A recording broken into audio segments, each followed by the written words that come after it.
Hey crew, hope all is well. Gonna debut this car on the garage floor a little bit for you because it's freaking awesome.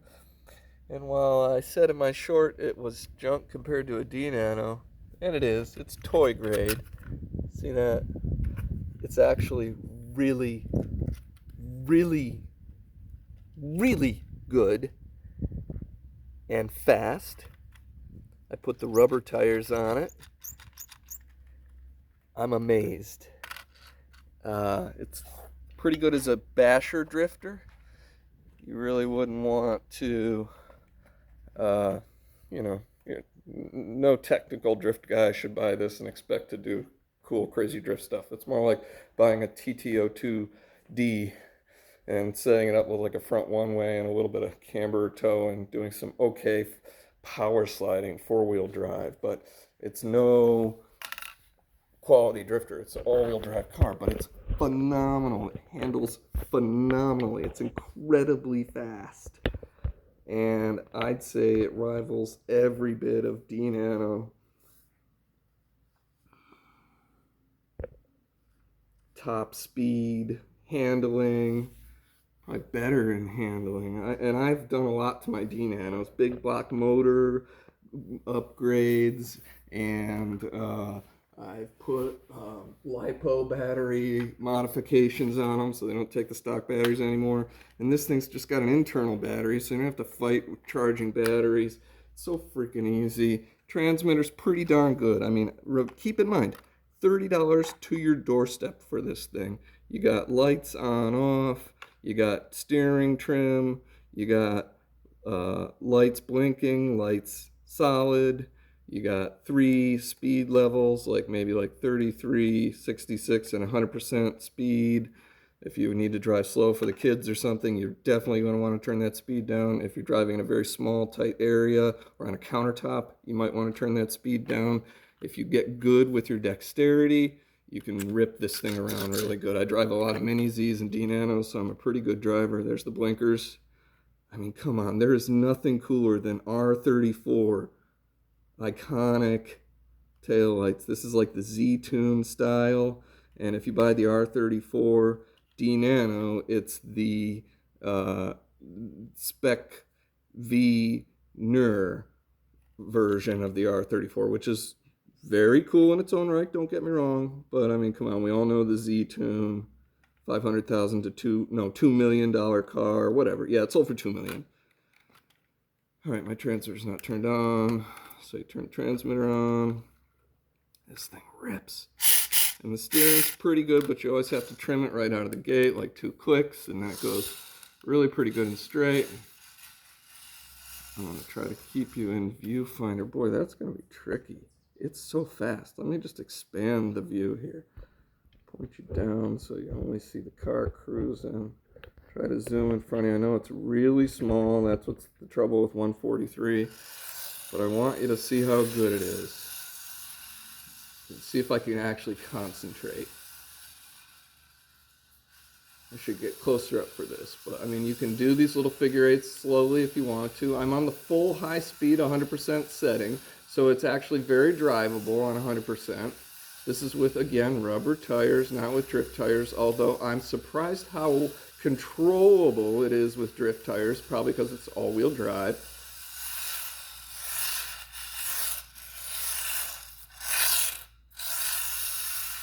This thing takes like, I don't know, 12 to 15 feet to reach its top speed. It really has really good, long, proportional speed control.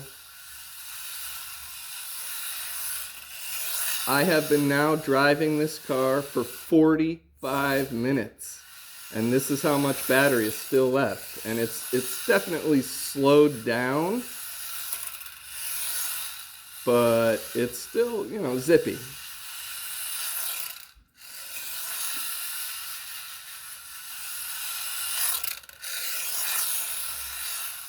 This is with rubber tires, and I can do a little bit of sliding even.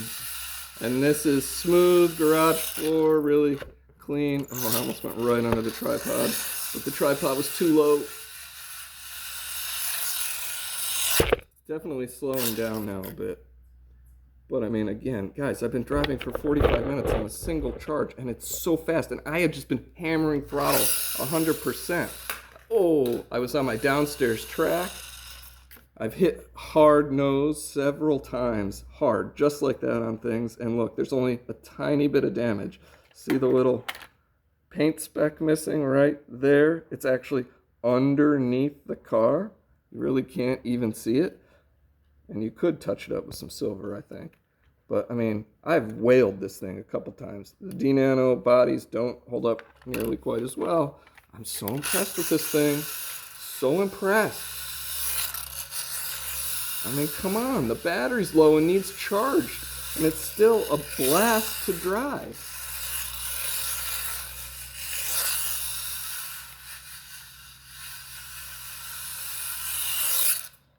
And there, it just died. That's dead battery. Okay, so no, I'm not lying. That's dead battery. It's low. So it needs charge. I'm going to cut it before I ruin the battery. That's twice now I've cut it all the way to dead battery. The first time I thought the steering servo was broke. It wouldn't steer, but it would drive a little bit. And then it wouldn't drive at all. And I realized, okay, it's dead battery. Why don't we just, while we got you guys, I've already had it open. So let's show you what's inside. You'd think it's complete junk, and it's really, you know, I mean, I'm actually like kind of not, it's not, you know, it's a quality for a toy. This is not hobby grade, guys. This is $21 plus $8 shipping. You know where. I don't want to advertise for anybody. Look at this thing. Really sleek and low design. Look at the servo. A legit servo. Yeah, man. It's pretty good. The servo feels good, too. It's not, you know, it doesn't feel crappy, junky. When you first get the car, it's weird. Like, it's kind of gritty, and I felt like I felt like at one point I had something in the transmission, and it was all ground up, and I was like, oh, the gears are shot after one drive. And I kind of just worked it out a little bit and started driving it and got it going again. And boom, it was golden. It was beautiful. It's fine. And I drove the shit out of it after that and continued. So I don't know. When the battery gets low, just stop driving it, put it on the charger, and boom, it was good as new again and ripped the minute I plugged it back in. So I'm sold. I just bought the orange Porsche. I let a couple of my lay people friends drive it the last night when they came over to hang out, and they just kind of loved it. They didn't want to put it down. Even my buddy's lady friend, actually, I think it's his wife. Yeah, they're married, and youngsters though. And she wanted to play with it, and then she disappeared into the back of the garage with it, and nowhere to be found. It was hilarious. She was having a blast. So I highly recommend this car. I can't believe I'm saying that.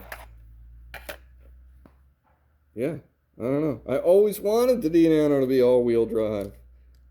And I was kind of bummed it was rear-wheel drive. Because this is true to GTR R34, you know? You gotta be true to the real deal. At any rate. Want to see why I really love the GTRs? Oh, shit. Sorry. You don't need to debut me. That's not why I really... Well, I guess I am why I really love GTRs. That's why I really love GTRs. You know what those are, kids.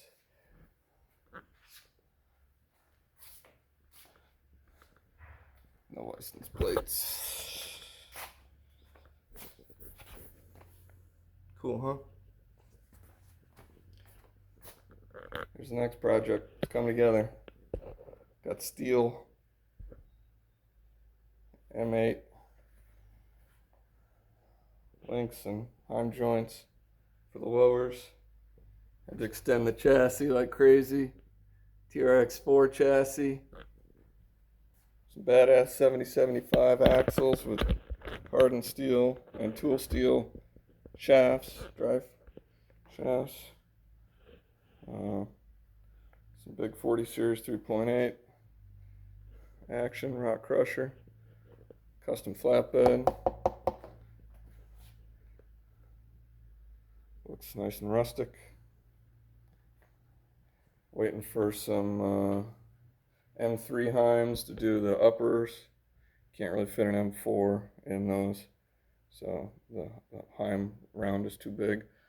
So we're going to do them in M3, and we're going to do the uppers in aluminum since it's lighter, and you don't necessarily need quite as much strength and stiffness. I thought the steel just slides so much better on the rocks, so I thought the weight was worth it. This is to be a lightweight build. I want it under 17 pounds. If I switch out to plastic, I can get it down to like 15 pounds. It's got the all metal 2-speed TRX upgraded transmission case with carbon steel gears. We're gonna run it, probably start out with a 55T brushed. Might throw some brushless in it, but I just am loving the Hobbywing 1080 and real drive mode and switchable drag brakes. So I think I gotta stick with that, at least for starters. Run it on 3S. Yeah. It's coming along. There's the hardware pile. There's the damn drive shafts. Something interesting about these splines on Ally. There, I said it. I had to cut those off. I'm trying to make spline extensions. And, well, shit damn, don't you know the female side of these splines that you buy, the hardened steel spline? Oh, it's not splined all the way through this tube. Yeah, no, it's empty. The first, like, maybe 5 millimeters of the tube is spline, and then the steel tube, it's just open. It's just blank, empty, nothing doing anything. Which, I get it, it's carbon hardened steel. It's you only need that 5 millimeters of spline for some badass serious power.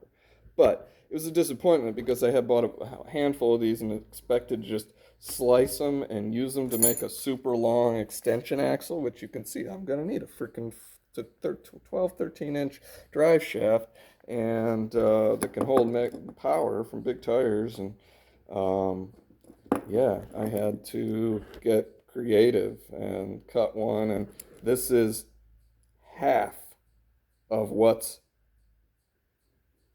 splined to the